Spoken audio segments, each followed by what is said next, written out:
कार्तिक मास के कृष्ण पक्ष की त्रयोदशी तिथि पर माँ लक्ष्मी की पूजा की परंपरा है। इस दिन धनतेरस का पर्व मनाया जाता है। इस दिन माँ लक्ष्मी के साथ धनवंतरी और धन के देवता कुबेर की पूजा का खास महत्व है। दिवाली के 2 दिन पहले पड़ने वाले धनतेरस को लेकर कई तरह की मान्यताएं हैं। इससे जुड़ी कई कहानियां भी हैं। एक कहानी जो इस पर्व को लेकर बेहद प्रचलित है वो माँ लक्ष्मी के धरती पर वास से जुड़ी है। धनतेरस की कथा कहते हैं कि एक समय भगवान विष्णु धरती पर विचरण के लिए जा रहे थे। तभी माता लक्ष्मी भी साथ चलने के लिए कहने लगी। विष्णु जी ने कहा कि मैं जैसा कहूँगा अगर उसका पूरा पालन करने का वादा करती हैं तो ही मैं आपको साथ लेकर जा सकता हूँ। माता लक्ष्मी ने उनकी इस बात को स्वीकार किया और दोनों धरती पर आ गए। पृथ्वी पर पहुंचकर भगवान विष्णु ने लक्ष्मी जी से कहा कि आप यहाँ ठहरो, मैं दक्षिण दिशा की ओर जा रहा हूँ, आप वहाँ न आए।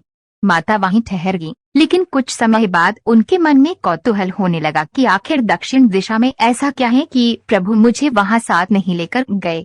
भगवान विष्णु के पीछे पीछे चली गई माँ लक्ष्मी। माता लक्ष्मी से रहा नहीं गया और वे भी विष्णु जी के पीछे पीछे निकल गई।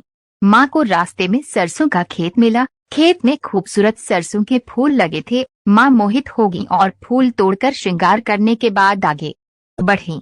आगे गन्ने का खेत मिला। माता ने गन्ना तोड़कर खाया। तभी वहाँ विष्णु जी आ पहुँचे और माता लक्ष्मी को देखकर बड़े ही नाराज हुए।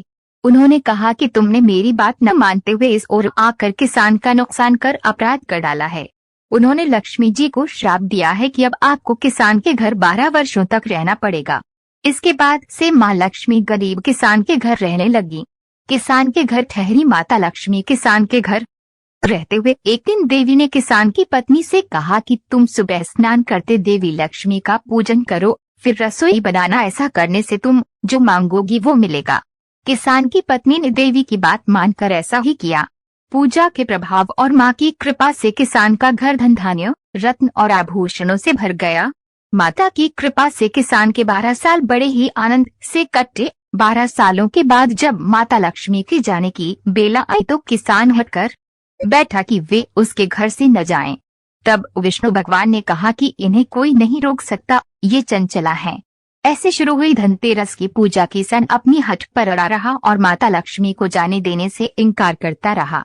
तब माता लक्ष्मी ने किसान से कहा कि अगर तुम चाहते हो कि मैं हमेशा तुम्हारे घर में वास करूं तो जैसा कहती हूँ वैसा करो। कल कार्तिक की तेरस तिथि है। तुम घर को लीप पोत कर साफ सुथरा करके शाम के वक्त घी का दीपक जलाकर मेरी पूजा करना। एक तांबे के कलश में रुपए भर कर रखना, मैं उस कलश में निवास करूंगी। इस एक दिन की पूजा से पूरे साल भर मैं तुम्हारे घर से नहीं जाऊंगी। अगले दिन किसान ने लक्ष्मी जी के कहे मुताबिक वैसा ही किया। किसान का घर धन धान्य से भरा रहा। इसी मान्यता की वजह से हर साल कार्तिक मास की तेरस को धनतेरस के रूप में मनाया जाता है और माता लक्ष्मी की पूजा होती है।